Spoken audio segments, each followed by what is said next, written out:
Everybody. Welcome to DrBoyceTV.com, the home for intelligent Black people. I am so happy to see you all today. Today is going to be an awesome day. We get a chance to talk to a couple of legends, actually. Legends that you may or may not have heard of, but you need to hear about them because these are the people that paved the way for any of us who have had opportunities to be successful. And I want to remind everybody that on this platform, we put our community first. We believe in the power of our families and our children. We are building wealth for the future. And we live by the Be One philosophy, which means that we must be one in order to be successful. So if you agree with that philosophy, if you're on the same page, put a hashtag B and the number one in the chat, hashtag B1. Hello, Terry Cobb and Justin Pinder. I see you. So let's get this started. I got a call. I got a call recently from a brother that came on not too long ago, Andrew Wyatt, who works with Mr. Bill Cosby. Some of you may have seen the interview that Andrew did where he was sort of clarifying what was going on with that case. And I know many of you supported Mr. Cosby in terms of seeing the justice was served. And so Andrew and I became friends, and I also spoke to Mr. Cosby. And so Andrew reaches out and he says that there are two guys that Mr. Cosby wants you to know about. And those two names were Floyd Norman and Leo D. Sullivan. And so I said, okay, great, sure. And so I did a little bit of research on it, and I'm still learning as we go along. But let me just tell everybody here, these two guys are absolute legends. Mr. Sullivan's on his way in. Mr. Norman's here. And I hope you all will join me in greeting Mr. Norman. Welcome to the platform, sir. How are you today? I am fine, thank you. Thank you very much. Thanks for having me here. Yeah, it's great to have you. And so your field is animation, and I looked up a little bit on your bio, and I saw that birthday in 1935. Let's see, that's what, June 22nd, 1935. So yeah. Your birthday is 2 days after mine. Which is, so I like you already. And so you have been in this in the game of animation for a very long time. You've worked on some major projects. In fact, if it's okay with you, Mr. Norman, I hope it's not embarrassing for you, but I want to read to everybody a few of the projects you've been involved with. Is that okay? Well, as long as they're not too many. Okay, well, you know what? I'll read the first 8 to 10 that come on the list. So okay. Check this out, everybody. Check this out. This is listed under notable work for Mr. Norman, and he can help fill in the blanks on this. Sleeping Beauty, The Sword and the Stone, Jungle Book, Mary Poppins, 101 Dalmatians, Toy Story 2, Monsters, Inc., Mickey Mouse comic strip. He's won he's in the Black Filmmakers Hall of Fame. He's won the Winsor McKay Award, Disney Legend Award, Inkpot Award. The list goes on and on and on. So I hope that wasn't too embarrassing, but yeah, it's pretty embarrassing. Is it? Well, you know what? I'll tell you, it is. I didn't even read it for you. Yeah. I read it for everybody in here who wants to be like you, right? And I hope that's okay. That's okay, because I think the kids, and there are a lot of kids out there who have a desire to become part of the entertainment world. A resume like mine hopefully encourages them to pursue their dream, that they can do great things and they can enjoy a wonderful career. As I have, I've been a very lucky guy to have been able to work in the entertainment business, mainly in animation, but I've also done live action as well. I've done television. I've done every job imaginable, from writer, director, artist, at times even actor. And I'm willing to do anything because I just love the business. I love the business of storytelling. And that's what I fell in love with when I was a kid. The older men and women who would come to us, young kids, and tell us a story. And I was fascinated by storytelling and the power of storytelling, the fact that you can use this wonderful medium to entertain and educate, as we did with a show called Sesame Street back in the 1960s, where we actually educated youngsters using, the medium of film and television and animation in particular. So I've had the joy and pleasure of working in a wonderful field, and it's been a great career, and it's brought me a great deal of satisfaction as well. Everyone, I want you all to know also that Mr. Norman, in addition to doing all these great programs or great projects that he's worked on that I mentioned earlier, he also, and the man that I'm also bringing in, Mr. Leo Sullivan, you also have worked with a guy by the name of Bill Cosby on a show that was really instrumental in my upbringing. The show was called Fat Albert. Oh And yeah. I'd love to. And first of all, I want to pause and say hello, Mr. Sullivan. It's very good to see you, sir. Hello. Good morning. All right, Out here in California. well, great to have you. Great to have you. And so you know that show was really important to me as a kid.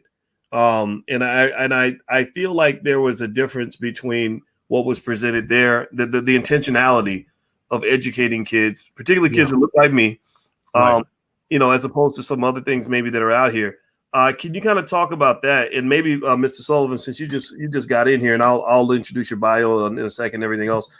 But what was that like? Can you talk about that a little bit in terms of the behind the scenes on the creation of Fat Albert and the work that was done there that that we should know about just as a community?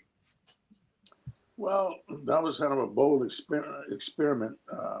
It was one of its kind at that time, that period of time. And Bill kind of like was the moving force.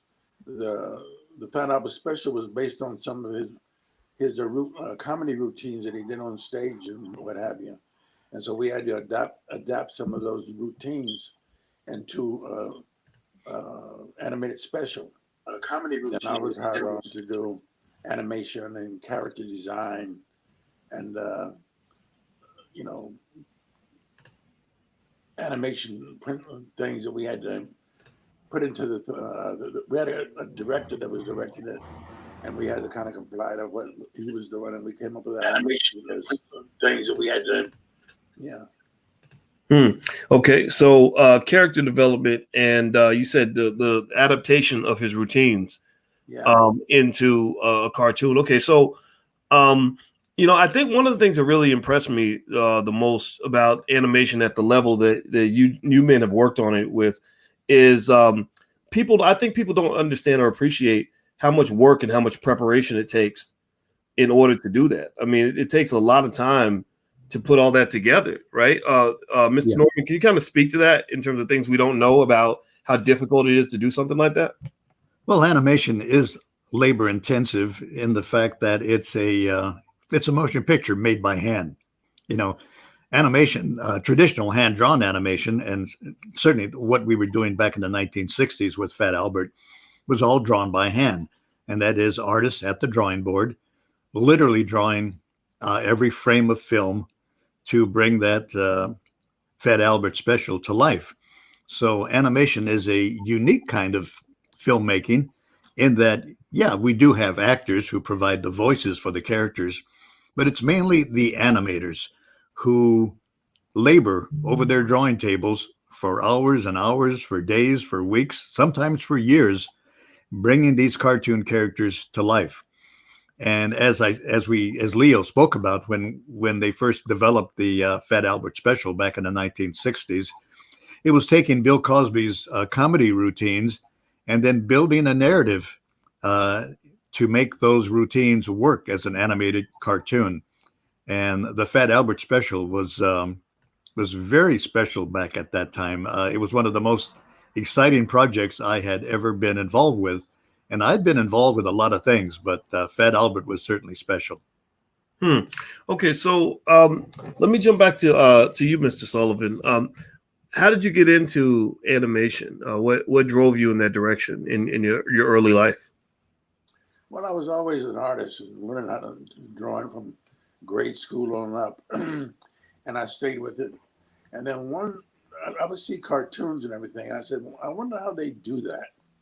So my curiosity, I went to the library, and at that time there was only one book out on animation. It was called The Art of Walt Disney. And I said, geez, I went to that book. I don't think anybody else in the school ever got a chance to check it out, because I checked it out every time I checked it back in. and I would read that. I said, someday I'm going to get into this. And so when I was an Air Force brat, so my father and the family moved all over the country. So when we got back to California, I went to an art school and everything, and started learning about the craft and everything. And then as I learned things, I would start going around knocking on doors, trying to get into the industry, and then here 60 years later. Wow. So, Mr. Norman, and by the way, everybody, I'm speaking with Mr. Floyd Norman and Leo D. Sullivan, and these guys are animation legends, and they came recommended by Bill Cosby, which you all know that I have a lot of respect for Mr. Cosby, and my position was real clear as far as the controversy. I didn't have a problem drawing a line in the sand and letting everybody know where I stood on that. And if you could, please hit the thumbs up button, share, subscribe button, and please greet these men who helped clear the path for so many of us to be successful. So, Mr. Norman, I'd like to ask you this question. How long have you known Mr. Cosby, and how did you all become friends? Well, all this began when Leo brought the fact that Bill wanted to bring Fat Albert to the screen. I got the news from Leo, and we immediately began trying to find Mr. Cosby. It took us a while, because back in those days, we didn't have the internet. We didn't have social media. You literally had to, get a phone book, start making phone calls, start driving around town, trying to find addresses.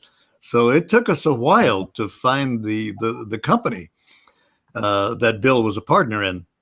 And we began developing Fat Albert for television by taking Bill's comedy albums and adapting those comedy routines to animated storytelling.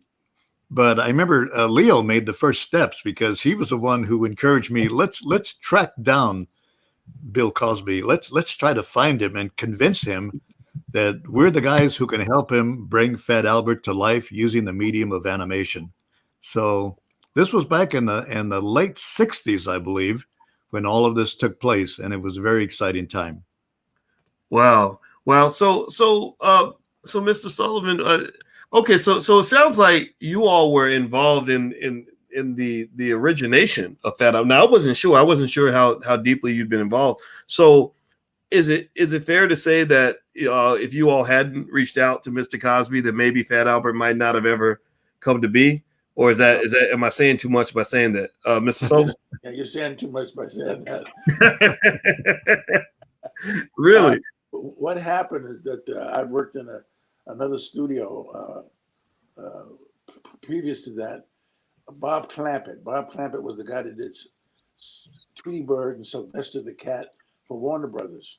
And I'd worked with this guy who was an artist, and Bill Cosby put out a call to him, because he was going to be the director on the film, and Bill Cosby said, "Give me some black guys." So the guy called on me, because I'd worked with him before at this Bob Clampett studio, and then we ended up went out there. I said, "Hey, Floyd, we can do something to show that we can do it." So we took a routine out of Bill's records albums, and we sat down, and I gave Floyd half, and I took half, and we did it. And so when I went to that meeting, well, I guess they hired me, and I snuck Floyd in later. But anyway, they said they could only hire one. Oh, really? One token, not two. So how did y'all both get in there then, if they was only going to hire one? Well, they hired me, so I started working with the director, and then I called up Floyd and say, "Floyd, come on over here and just be around," So he did, and he got involved. Yeah, we had two gigs at that time. We were working on another show across town over at ABC television. We were doing a weekly half-hour TV show, and I would literally work on that show for a while, drive across town to the Bill Cosby studio, and work with them for a while, and then the next day I'd go back to ABC to work on the comedy show. So, Wow. and Leo was working on both as well. So we were working hard across town on the Cosby Show and on the ABC comedy show. Yeah. So, what happened to Fat Albert? What's the story behind why it didn't just? I mean, maybe I don't know. Was it a show that just kind of died a natural death, or what was the decision process for whoever made the decision to take it off the air? What happened with that, if I may ask? Well, you're talking about a span of time.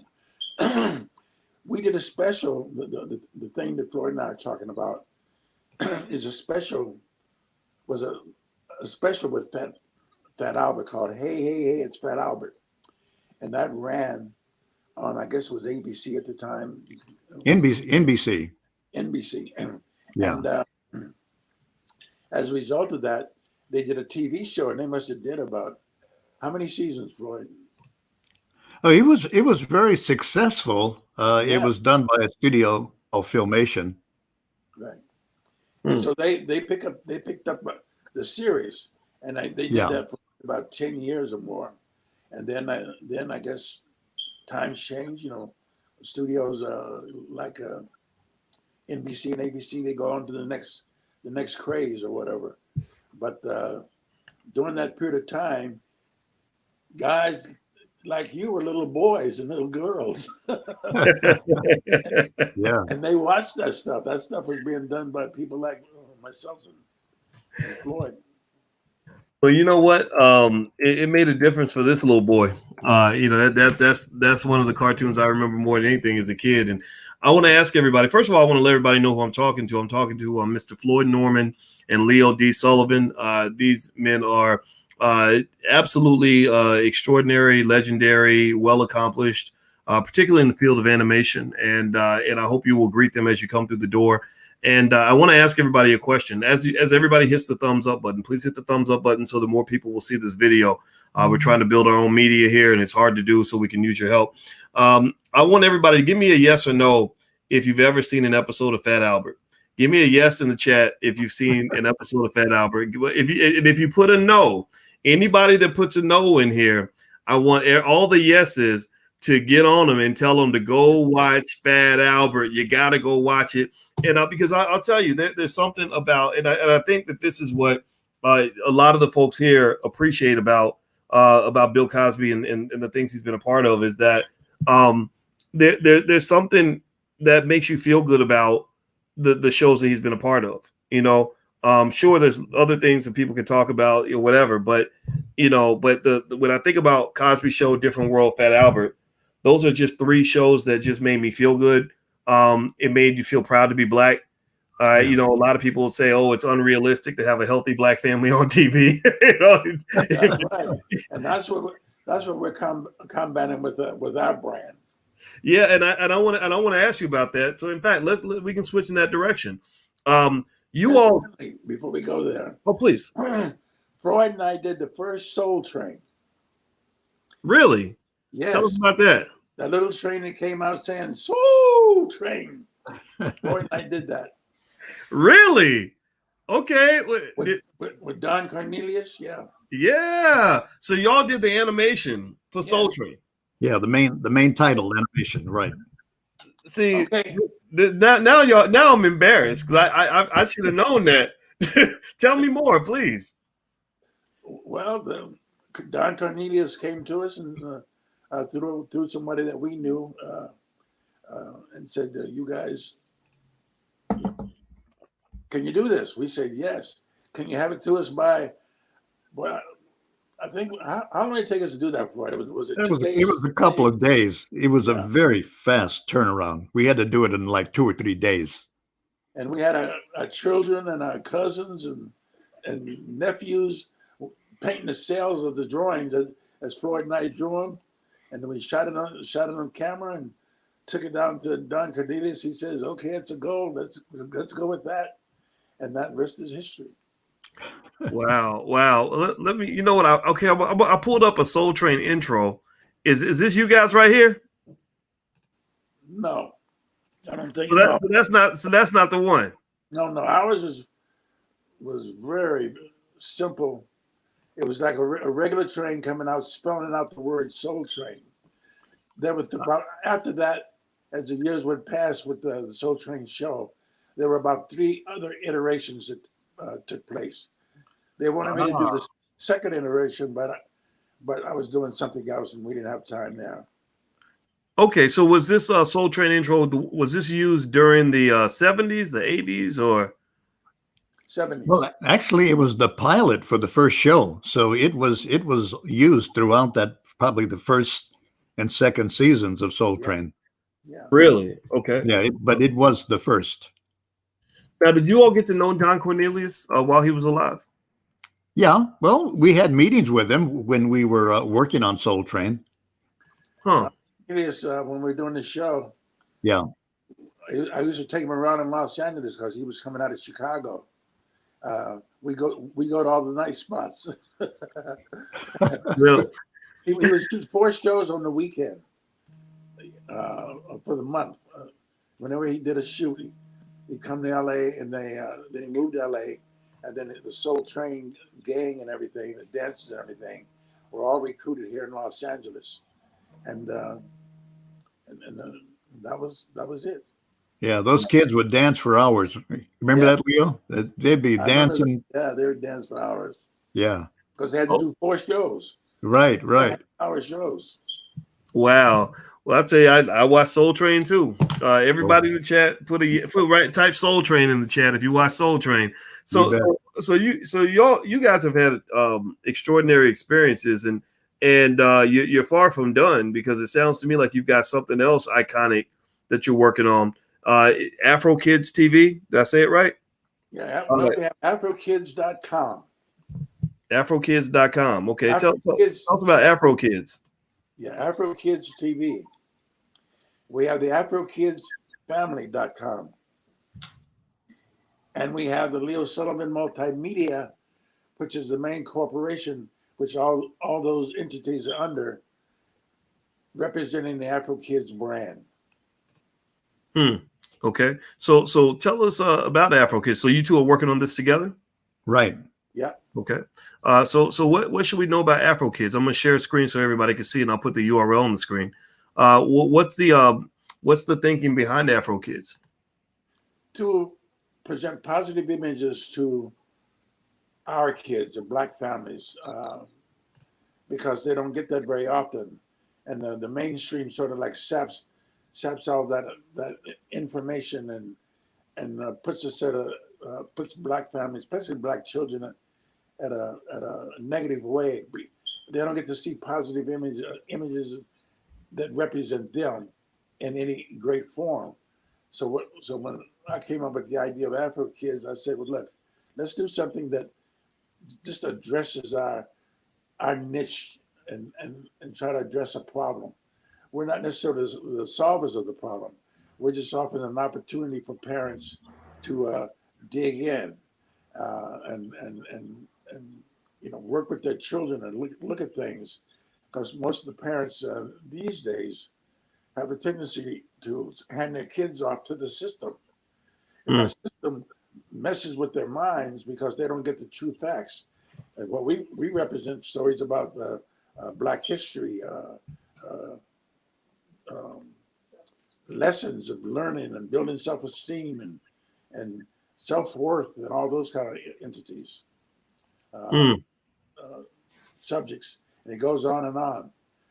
When you go there, it's a subscription site because we have to be supported, and for people, grandmas and grandpas and aunties and uncles, they can buy subscriptions for their kids if they're not looking at it. But if they want to sit there and monitor their kids and explain things, our age ranges from about 4 years old up to about 12, because at 12 they're gone on to another space. So let me ask you this question for you, Mr. Norman. I have my thoughts, and I'm not going to share too many of my thoughts because people can hear what I think later on. But I'll tell you, Mr. Norman, I'm a little bit concerned about what's happened with media that's being driven to our children. We had I had a fight with a rapper the other day who shall remain nameless, and like everybody that watches me, they know what I'm talking about. And it was all about the fact that he has some really disturbing imagery in his music videos, and he's marketed heavily to children. You know, you know, it ends up glorifying things like going to prison, and all the things that are destroying our community, it seems, or harming our community. It seems like these are the things that people are celebrating the most. Am I just being overly cynical, or are you seeing kind of the same thing, almost like a type of odd sort of decay that's occurring with media irresponsibility? What are your thoughts about that? Well, of course, that negative stuff bothers us as well, because one of the key things Leo and I have always wanted to do was to present positive images to young Black children. Going all the way back to the 1960s when we produced Black history films, because there was nobody else making films on African American history. So where were you going to learn about the amazing Black people who did incredible things? Because it simply wasn't being taught in schools. So we began to make a series of Black history films to address those issues. And even as we carry on today with Afro Kids, the key thing is to provide positive images, not negative ones, but positive images of the Black family, of Black kids, and encouraging young Black kids to reach their potential. And I'm grateful for the young brothers who are out there now producing media, like Bruce Smith, who's doing The Proud Family, another animated series that presents positive images of the Black family. Matthew Cherry, who won an Academy Award for his award-winning short, Hair Love, about a dad doing a little Black girl's hair when her mom wasn't available to do her hair. Positive images like this is what Leo and I are encouraging as we do our thing with Afro Kids, and there are other brothers and sisters out there doing their thing as well, using this medium to educate, to inspire, to provide positive images to the Black community, and not all of this negative stuff that we too often see in our media. I'd like to jump in here. A lot of the people who spew out that kind of images that you're talking about, Dr. Watkins, is they get paid by the system to do that. I think deep down inside, being responsible human beings, they're going after the money. And the money, the powers to be, want those negative images to go out to our children, so their mind shouldn't be controlled. I have a saying that I say to everybody on these kind of Zoom calls, is that they had the chains around our neck for 100, almost 300 years. Now they got it around our minds, and they are controlling our minds. So what we figure that we have to do is have some place where the parents who are responsible to their children and their families can go and monitor their kids to see the positive images. There was a study just done recently where they got kids. They say kids should not go up into their rooms and have their iPhones and tablets completely to themselves. Parents should use those children control things, because they said by this study that at least 80 to 90% of the children have seen pornography. Wow. Well, you know, I'll tell you, it's a strange world we live in. You know, it's how does that feel, I'll push back to you, Mr. Norman. How does it feel to have been born in 1935 and to see the world in 2021? When you were doing work in the 50s, 60s, and 70s, and Mr. Sullivan, you can answer as well. Did you even visualize what the world would be today, good or bad? Just everything happened. Did you even think about, the year 2000 and beyond, back when you were doing great work in the 50s, 60s, and 70s, or were you sort of thinking about that particular era? Well, I never thought it would be this bad. I don't mean to be negative, because we've seen a great deal of improvement. We've seen society change. We've seen remarkable changes in society. Things that we had to deal with back in the 50s and 60s have changed today. And yet, having said that, there's still a good deal of ignorance that continues today. And I was just watching early this morning my brother-in-law, who's back in Omaha, Nebraska, and he was talking about the racism that still exists in the Midwest here in 2021. You would have thought that all of this narrow-minded thinking would have been eradicated by now. But yet we are still fighting racism, this hard-headed stupidity, in 2021. And so that's the negative. That's the stuff that I really didn't anticipate. But not to be totally negative, we have made remarkable strides, and Black people, Black families have made remarkable strides here in 2021. What do you think, Mr. Sullivan? Is 2021 what you thought it was going to be when you were working in the 60s and 70s and whatnot, or are you disappointed, pleasantly surprised, both? All of that. All of the above. All of that.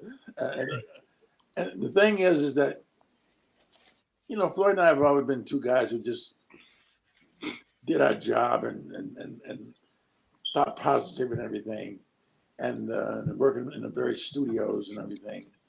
And they never addressed these kind of issues in the studios that much, because they were machines to pump out stuff to sell products. So we just did our job in that. Now in society, I guess society was doing its job too, and for us to get to this point, it's pretty negative. I mean, everything. I was talking to some people the other day, and pretty much wanted to call similar to this, and I was saying, how do we get our kids to get back? It's not only just Black kids; it's white kids or any kind of kids. Now we have a new thing called TikTok, which is one of the hottest things going. But the negative things and the things that they have doing, the predators that go and kick TikTok looking for kids, and how they manipulate them and bring them into their snare, as they say. It's atrocious. But parents say, "Hey, I'm on TikTok and the kids are having fun." So that all that fun is kind of a distraction, and it's a distraction of what's going on today, and that's why certain individuals in politics are using that tool to misdirect as they have their other agenda. Everybody who's watching, I'm speaking with Mr. Floyd Norman and Leo D. Sullivan.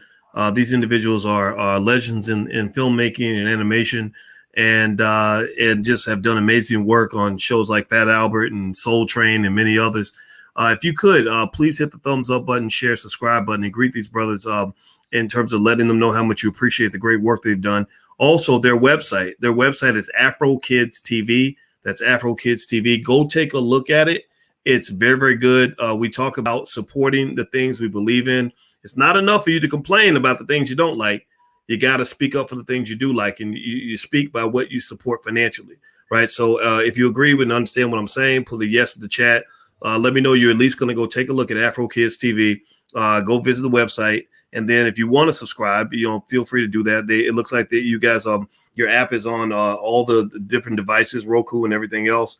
And so take a look at that. It's very, very good work.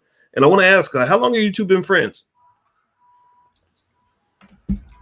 How long's it been, Leo? Let's see. I think we met in 1960. Wow.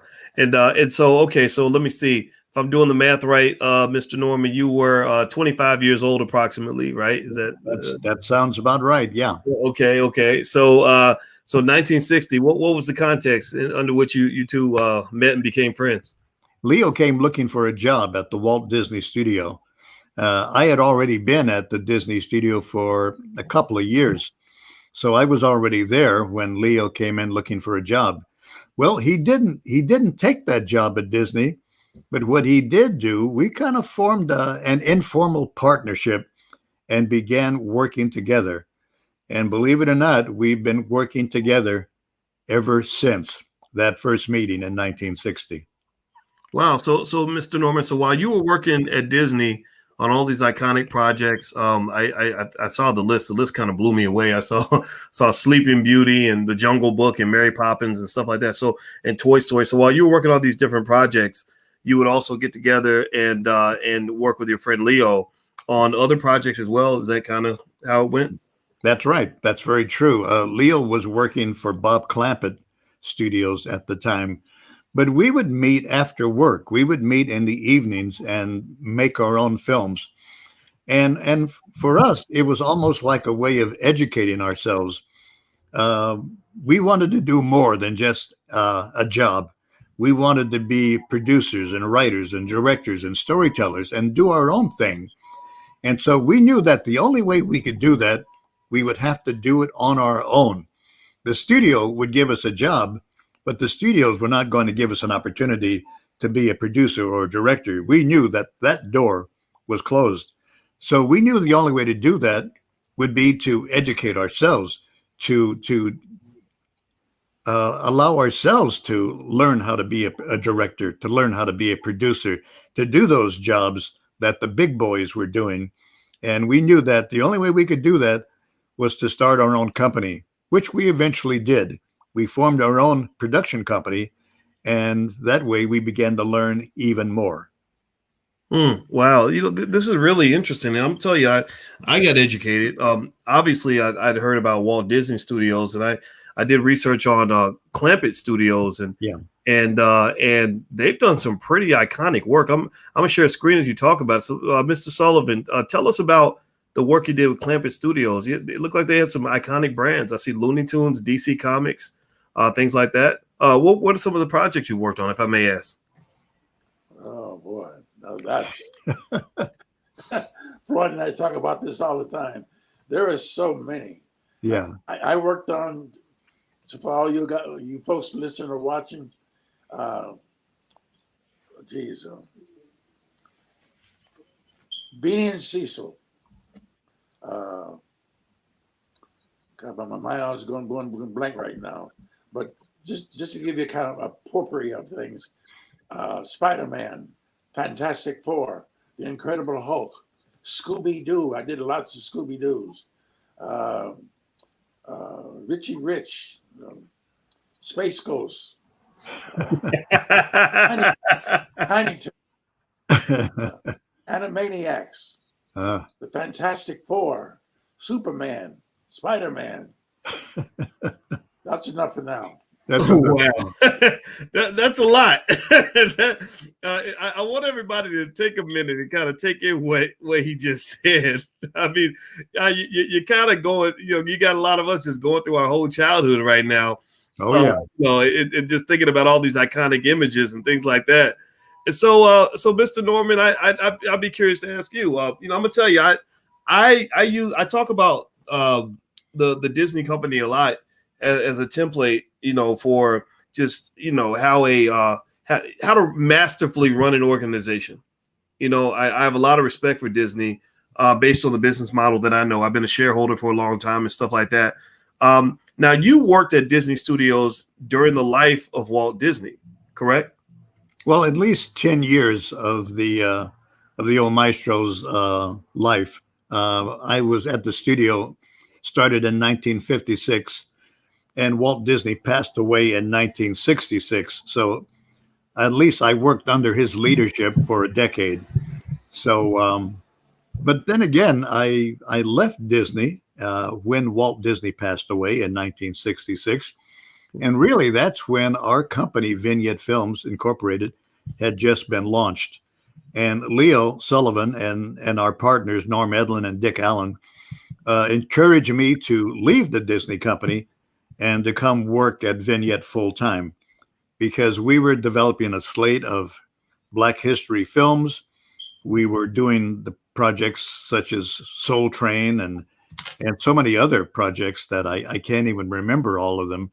But it was an opportunity to get out of the big studios and to like do our own thing, to find our own way, and to hopefully launch our own projects. That's a tough thing to do in Hollywood, and it was an especially tough thing to do in the 1960s, when there were not that many opportunities for African American filmmakers. Opportunities back then were few and far between, but we persisted and we did the best we could. We worked for entertainers like Oscar Brown Jr., for Smokey Robinson, for a number of top Hollywood entertainers, trying to create product that had a Black perspective. So we gave it a shot, but I tell you, it was difficult times. And even though things have gotten better today, we have a lot more Black creators producing media for television, for the big screen, for the small screen, for the internet. There's a great deal more opportunity today. So we've had a very exciting run, and we did our best to try to accomplish something. We didn't always meet those goals, but we certainly gave it a try. Wow. So, Mr. Sullivan, I'll let you get the last word. What is next in terms of where you all are seeking to go with your current projects and the things you're working on now? And I actually should apologize, because I was when you mentioned where you worked with Clampett Studios and also with Disney, and I was excited about that. And then when you talked about Vignette Films and doing your own thing, which is what I'm all about doing your own thing.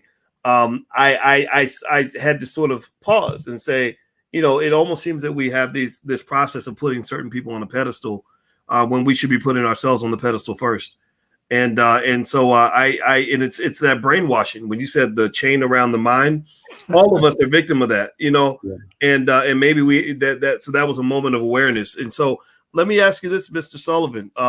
Tell us a little bit more about what inspires you right now, what you're working on right now, and then also, Mr. Norman, I'd love for you to follow up on that as well. When you get up every day and you're working on projects now, what are you thinking about? What are your goals and things like that? Okay, well, some things I can't talk about because they're proprietary, but we have to. We need support of the community to help us by subscribing or being a Patreon. We have when they go to the site, they'll see all of that. They'll have to go to afrokids.com to see all our entities underneath the Afro Kids brand. But we need the support of the community, to invest in the children. Because Dr. Watkins, you talk about that all the time.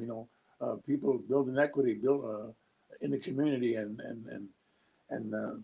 focus on the thing that's important. Because you may be popping your fingers to these rappers that's sending out negative messages, but what are you going to do when you start getting older? Well, I love it, and I'm just sharing this on the screen while you describe that, and I hope everybody's hearing that, because you're 100% correct. And your animation, I was looking at it, the work is extraordinary here. And so I'm going to subscribe for my kids, and I hope everyone else will go to afrokids.com and at least take a look. Give me a yes to the chat if you will at least go take a look. At least give the brothers a chance.